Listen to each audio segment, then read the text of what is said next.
दूध न आटवता कमी वेळेत बनणारा मस्त दाटसर क्रीमी आणि मस्त रंगाचा शीरखुर्मा कसा बनवायचा ते पाहूयात। दूध न आटवता सुद्धा चवीला अतिशय छान बनतो। तर अतिशय सोप्या पद्धतीने शीरखुर्माची रेसिपी पाहूयात। तर त्यासाठी सुरुवातीला थोडीशी तयारी करून ठेवावी लागेल। तर इथे मी थोडेसे ड्रायफ्रुट्स रात्रभर भिजवून घेतलेले आहेत। 9 ते 10 बदाम, 7 ते 8 काजू, 8 ते 9 पिस्ता आणि 4 ते 5 खारीक घेतलेली आहे। या चारही गोष्टी व्यवस्थित धुवून रात्रभर भिजत ठेवलेल्या होत्या। 2 चमचे मनुके घेतलेले आहेत। हे रात्रभर भिजवायची गरज नाही, फक्त स्वच्छ धुवून घ्यायचे। रात्रभर भिजवून घेतल्यामुळे बदामाची साल सुद्धा पटकन निघते। तर सगळ्या बदामाची साल काढून घेतली। आता 3 ते 4 बदाम शिल्लक ठेवायचे। उरलेल्या बदामाचे बारीक लांब काप करून घ्यायचे। खास उन्हाळ्यामध्ये हे सगळे ड्रायफ्रुट्स रात्रभर भिजवून घेतल्यामुळे पचायला खूप हलके बनतात आणि त्यामुळे शीरखुर्मा सुद्धा पचायला हलका बनतो। 3 ते 4 काजू सुद्धा बाजूला ठेवले। उरलेल्या काजूचे बारीक लांब काप करून घेतले। 4 ते 5 पिस्ता सुद्धा बाजूला ठेवून बाकीच्या पिस्त्याचे लांब आणि बारीक काप करून घेतले। त्यानंतर एक भिजवून घेतलेली खारीक बाजूला ठेवून दिली। यातल्या बिया काढून घेतल्या आणि याचे सुद्धा बारीक आणि लांब काप करून घ्यायचे। असे लांब बारीक काप करून घेतलेले ड्रायफ्रुट्स शीरखुर्म्यामध्ये दिसायला सुद्धा चांगले दिसतात आणि चवीला सुद्धा चांगले लागतात। हे सगळं आता एका प्लेटमध्ये काढून घेतलं आणि बाजूला ठेवून दिलं। बाजूला काढून ठेवलेले जे ड्रायफ्रुट्स होते ते मिक्सरच्या भांड्यामध्ये घेतले। यामध्ये थोडंसं दूध घालून याची पेस्ट करून घ्यायची। शीरखुर्म्यासाठी दूध आपण आटवून घेणार नाही, पण तरीही शीरखुर्म्याला मस्त दाटसरपणा येण्यासाठी ही सुरुवातीची तयारी करून ठेवावी लागेल। आता एका पॅनमध्ये 1 चमचा तूप घेतलेला आहे। तूप चांगलं गरम झालं की यामध्ये बारीक काप करून घेतलेले ड्रायफ्रुट्स काढून घेतले। मंद आचेवरच हलकासा रंग बदलेपर्यंत हे आपल्याला परतून घ्यायचंय। तुपावरती परतून घेतल्यामुळे याला चव सुद्धा चांगली येते। काही सेकंद हे परतून झाले की यामध्ये मनुके सुद्धा घेतले। मनुके हलकेसे फुलेपर्यंत हे आपल्याला परतून घ्यायचंय। जास्त गडद रंग येईपर्यंत हे परतून घ्यायचं नाही। तर हे पहा, हलकासा रंग बदललेला आहे। लगेचच प्लेटमध्ये काढून घ्यायचे। जास्तच याचा रंग बदलला किंवा करपले गेले तर याची चव सुद्धा थोडीशी कडवट बनते। आता त्याच पॅनमध्ये पुन्हा 1 चमचाभर तूप गरम करून घेतलं। यामध्ये 1 कप बारीक शेवया घेतल्या। शीरखुर्म्यासाठी शक्यतो अशा अगदी बारीक असलेल्या शेवया वापरतात।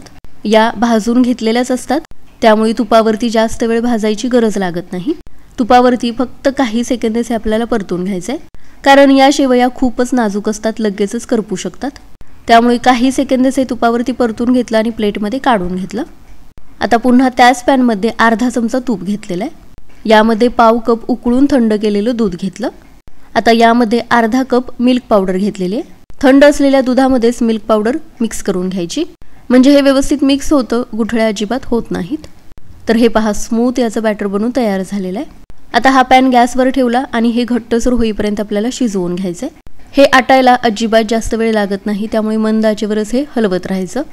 तर हे पहा, 2च मिनिटात हे आटायला सुरुवात झालेली आहे। घट्टसर होईपर्यंत म्हणजे खव्यासारखं टेक्स्चर येईपर्यंत हे आपल्याला हलवत राहायचंय। यामुळे दूध न आटवता सुद्धा शीरखुर्मा मस्त दाटसर होणार आहे। तर घरच्या घरी या पद्धतीने खवा करून घेतला। पॅनमध्ये थोडंसं सुरुवातीला तूप घेतलेलं होतं, त्यामुळे खवा बनल्यानंतर पॅनला हे चिकटून राहत नाही। हे सुद्धा एका प्लेटमध्ये काढून घेतलं आणि बाजूला ठेवून दिलं। आता एका जाड तळाच्या कढईमध्ये 1 लिटर फुल फॅटचं दूध घेतलेलं आहे। फुल फॅटच्या दुधामुळे शीरखुर्म्याला चव सुद्धा चांगली येते आणि कमी वेळेमध्ये दाटसरपणा येतो। या ठिकाणी दूध आपण अजिबात आटवून घेणार नाही, फक्त उकळी आलेली आहे।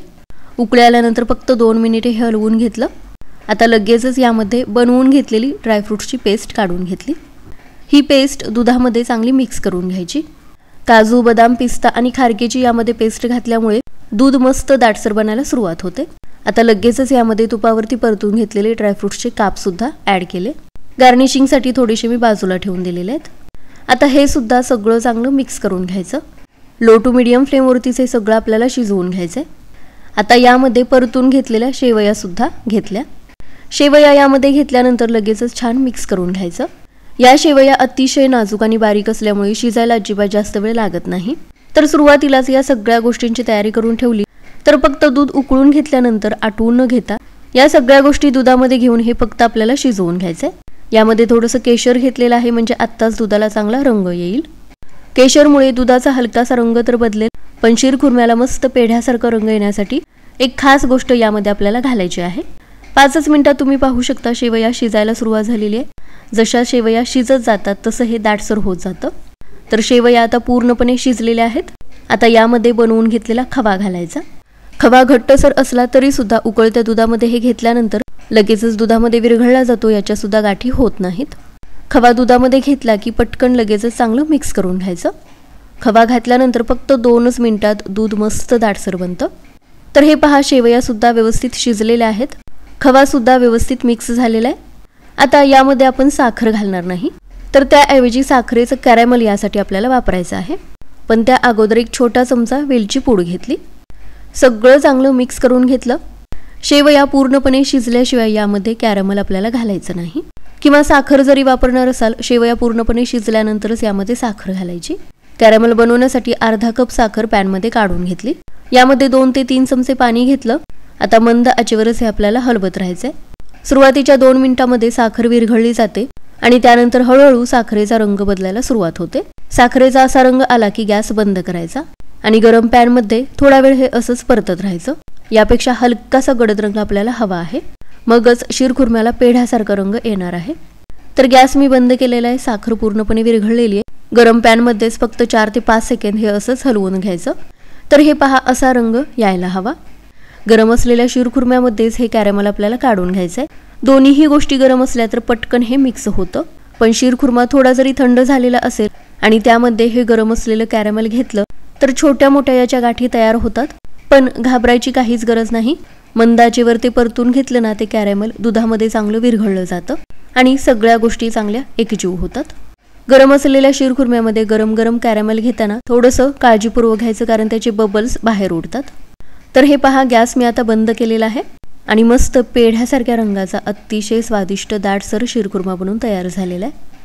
रूम टेम्परेचरला आल्यानंतर थोडा वेळ फ्रीजमध्ये ठेवून थंड करून घेऊ शकता. तर ईद विशेष दूध न आटवता मस्त दाटसर सुंदर रंगाचा शिरखुर्मा बनून तयार झाला. ड्रायफ्रुट्सचे काप बाजूला काढून ठेवलेले होते, ते सुद्धा गार्निशिंगसाठी वापरलेले आहेत. थोडंसं यावरती केशर घेतलं, पिस्त्याचे काप घेतले. अतिशय सोप्या पद्धतीने कमी वेळेमध्ये मस्त शिरखुर्मा बनून तयार झालेला आहे. मिल्क पावडरचा जो आपण खवा बनवला त्यामुळे शिरखुर्म्याला मस्त पेढ्यासारखी चव येते आणि जे साखरेचं कॅरॅमल वापरलं त्यामुळे रंगसुद्धा अतिशय सुंदर येतो. मस्त थंडगार शिरखुर्मा सगळ्यांना खूप आवडेल.